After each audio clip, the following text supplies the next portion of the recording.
Authorities in Iran say a member of their paramilitary force has been killed as clashes between police and demonstrators escalate.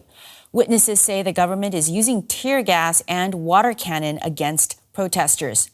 More and more people have been taking to the streets over the past few days, angered by Iran's leaders and their handling of the economy.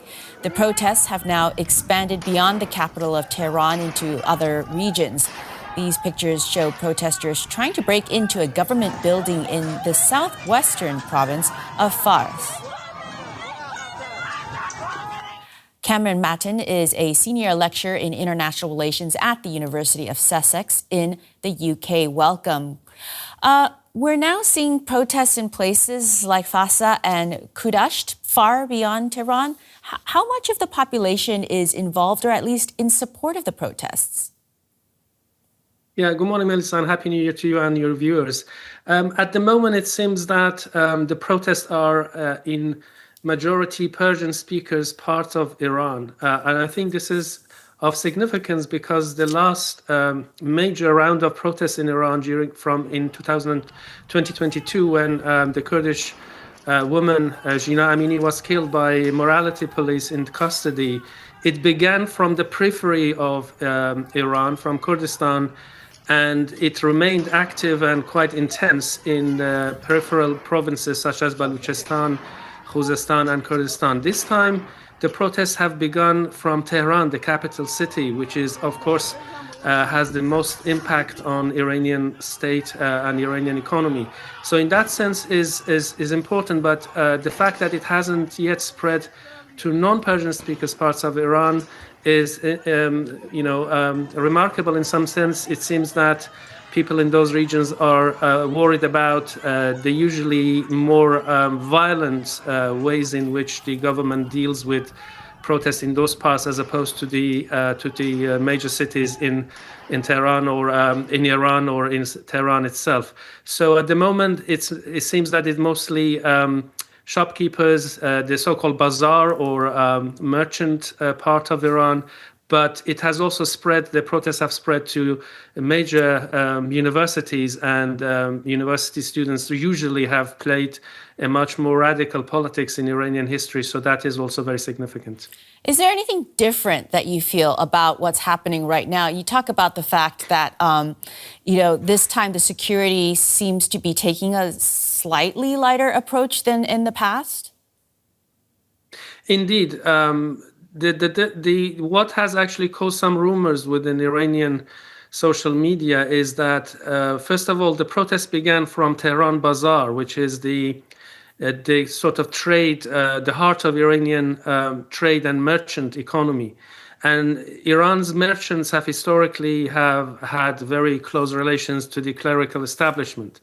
So that, in combination with the fact that the IRGC and other paramilitary forces of the government have not opened fire and have not used deadly violence against the protesters, this has led to some people to speculate this might be instigated by some faction within the government to undermine the other, especially given that the Ayatollah Khamenei, the supreme leader, might be, become incapable of leadership because of his age, or he might die. So there is a succession, if you like, struggle behind the scenes.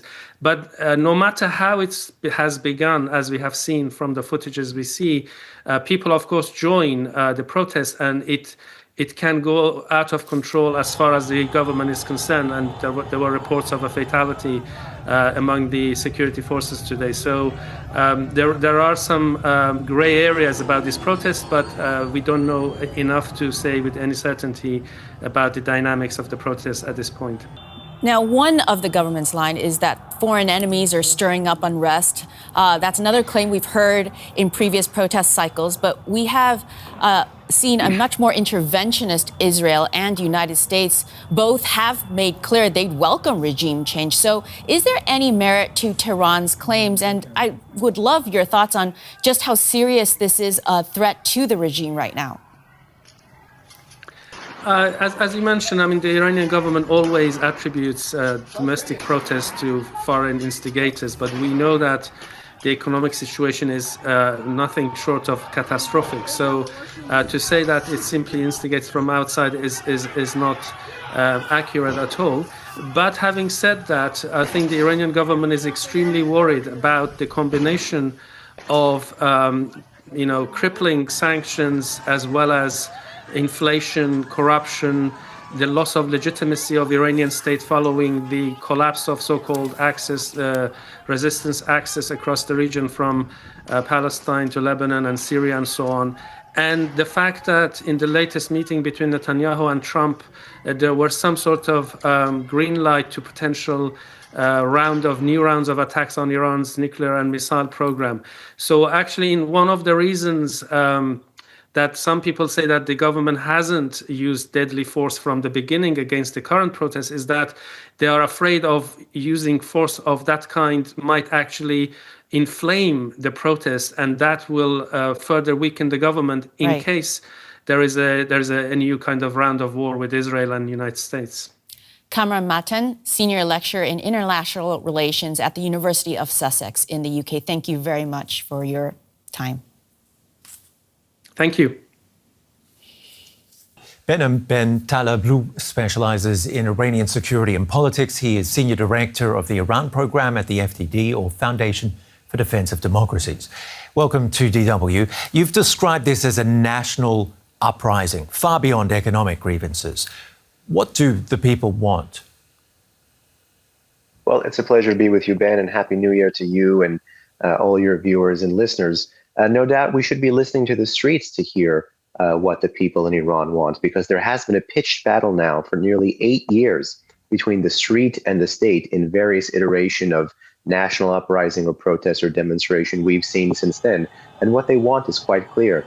They want the government of the Islamic Republic gone in its entirety. So this recent measure that you mentioned with the government spokesperson offering dialogue and claiming to hear what is being chanted on the streets, unless the government steps aside in its entirety, and by government I mean the entire governing structure, the regime of the Islamic Republic, I think that we'll be in for a bumpy and rocky 2026 with more protests, particularly as the international crises surrounding Iran as well also look like they'll be heating up.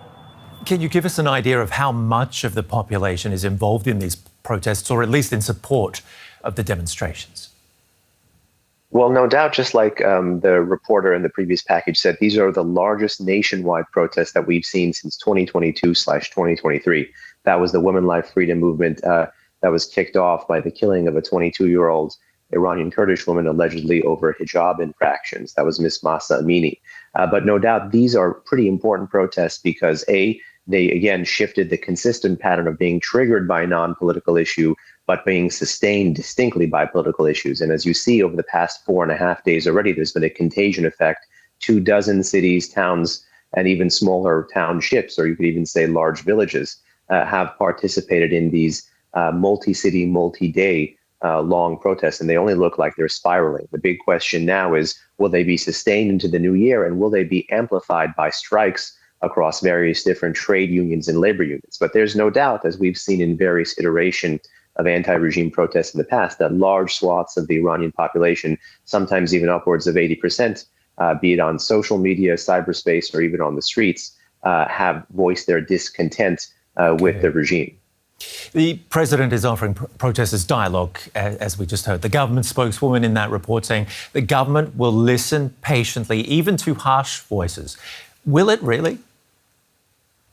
I severely doubt this. I essentially believe this to be a tactic akin to some of the selective, and I want to highlight the word here, selective openings up we've seen in Iran since the end of the 12-day war with Israel in June of 2025. Those selective opening ups were some slightly larger public gatherings for concerts, as well as selective unenforcement or turning of a blind eye of that mandatory hijab that we mentioned. What this is designed to do, as well as now this faux olive branch, is to render the protesting or antithetical part of the population. Is designed to render them apathetic. It's designed to render them taking them off the streets, you could say. So in short, I think the regime has shown over 46 years that it has no real way of changing, no real way of substantively meeting popular demands and popular opinion. And in this case, I think this is just another fig leaf for the Islamic Republic to limp along again while it faces internal and external crises. But if the government doesn't offer the people real dialogue, won't they just go back to the streets, back onto the streets and protest?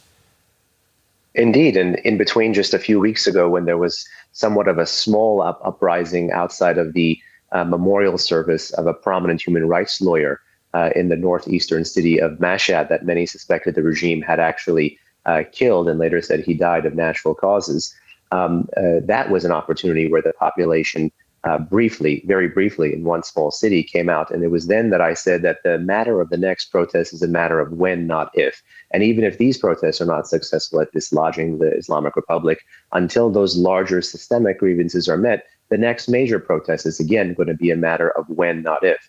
And that's why I think the Islamic Republic is going to be applying the same tactics with the same apparatus of repression, both on the streets as well as in cyberspace, that we've seen in the past. Behnam Ben Taleblu from the FTD's Iran program, thank you very much for seeing In the New Year with us. Pleasure. Thank you.